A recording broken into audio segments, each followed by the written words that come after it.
Did some open guard work with Tim this morning. Just keeping distance. So when you're kind of maneuvering around from bottom open guard, you want to have one knee up, one knee down. The knee that's down, that foot should be behind the upright foot, but not like tucked in behind it, but just sort of behind it, because you still want to be able to move it around.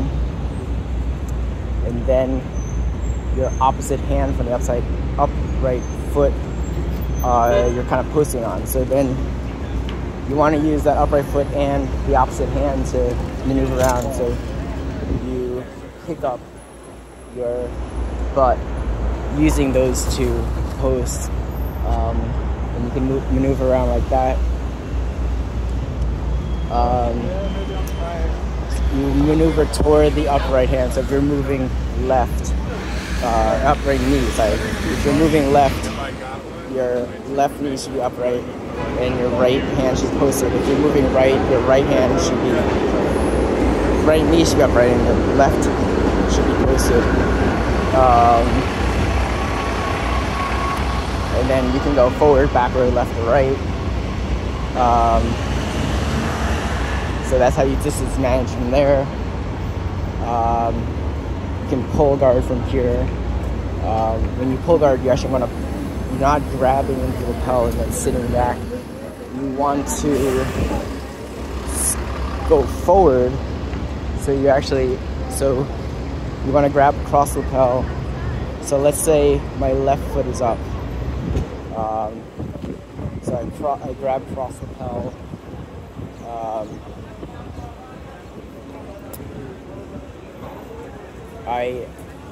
So I use my right hand and left foot to pick my butt up, move my butt closer to my opponent, grab with the right hand to cross the lapel, bring my left foot out to hook into De La Riva. Right leg goes to the far hip. So I'm not falling back, but I am keeping my body square.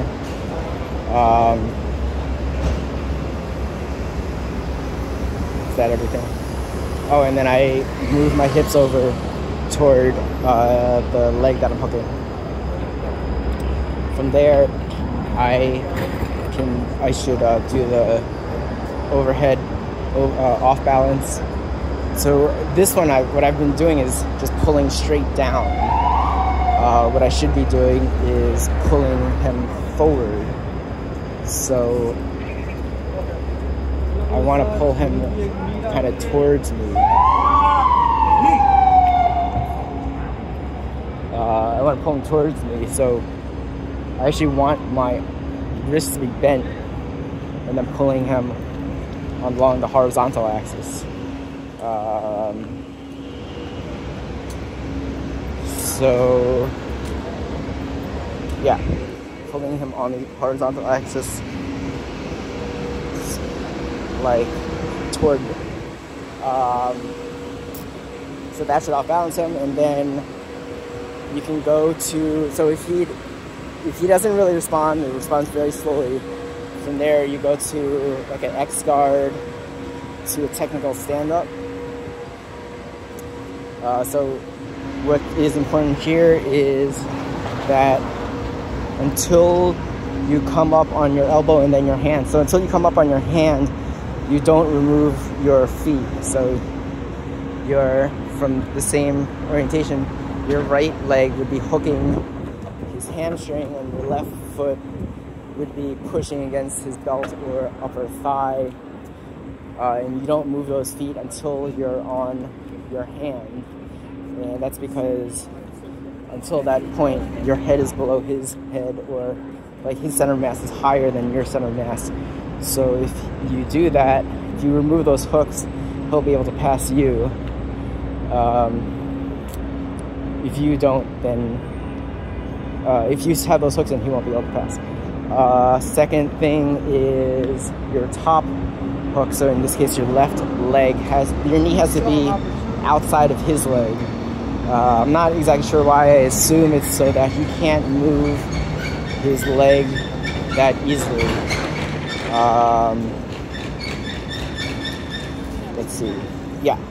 And then you want to shelve his leg. So that means, so at this point, his left leg, his right leg is in your left arm somehow. You want it on your shoulder. Basically want that foot not to be on the ground because you don't want him to be able to put weight on it. If he cannot put weight on it, he can't use that leg as support. So that's why whatever you do, don't let that foot hit the ground. So if he does, so while you're in De La Riva and you're off balance, if he steps over into headquarters, you want to get into single leg X.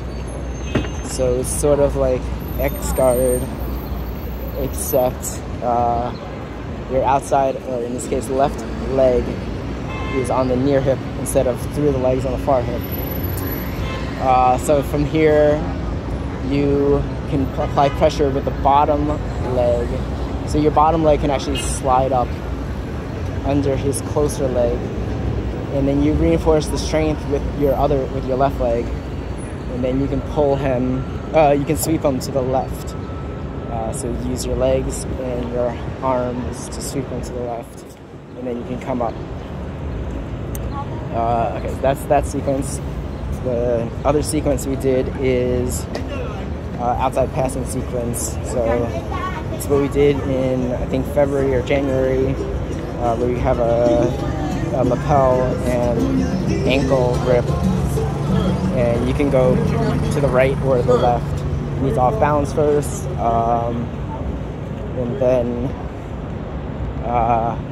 yeah, going left is like a tripod, going right is when you punch down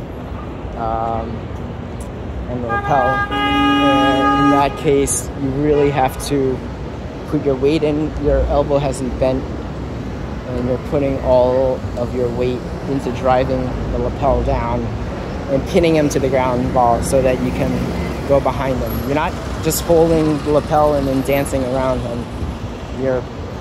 His shoulders should actually go down toward the ground, and you're pinning him that way. And then from there, you can pull him back into like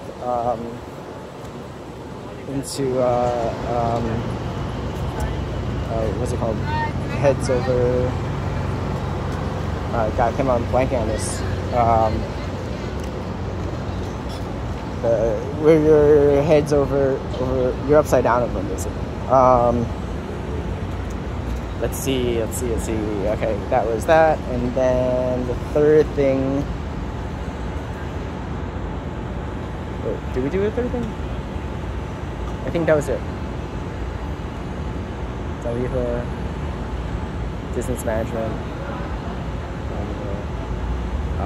outside passing. I think that was it. Then in Danny's class, we did Uchimata, which is sort of like a shoulder throw. It's not the fireman throw. It's you step in and you face the same direction. You throw them over your hip. Although I think that's, if you're doing it wrong, you do it that way. So you step in, face the same direction, and then you use your inside leg to raise his leg and throw him that way. I think Danny called it the inner reap, small inner reap, or something like that. Or inner thigh reap, something like that. Yeah, and then we did this close guard variation. What happens when your opponent stands in close guard? You can get the underhook on the leg and then flip around so you're in turtle with an underhook around the leg, and then you just stand up, and then you're in like a single leg, and then you just knock them down that way.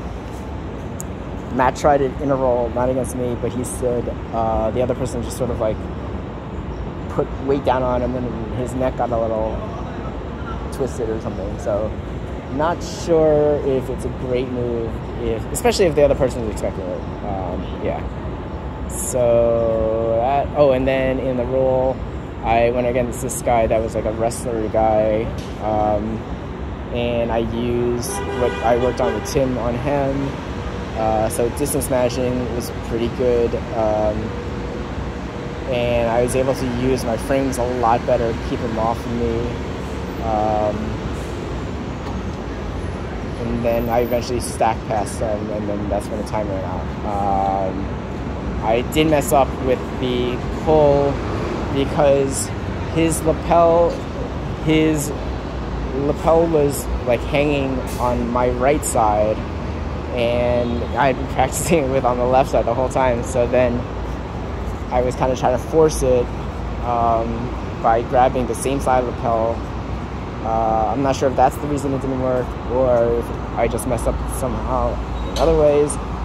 But I did grab the lapel, went under, and I couldn't get the De La Riva hook. Yeah, this guy also is much taller and heavier. I think he wrestled before. So those could all be factors. But, you know, he wasn't able to pass my guard.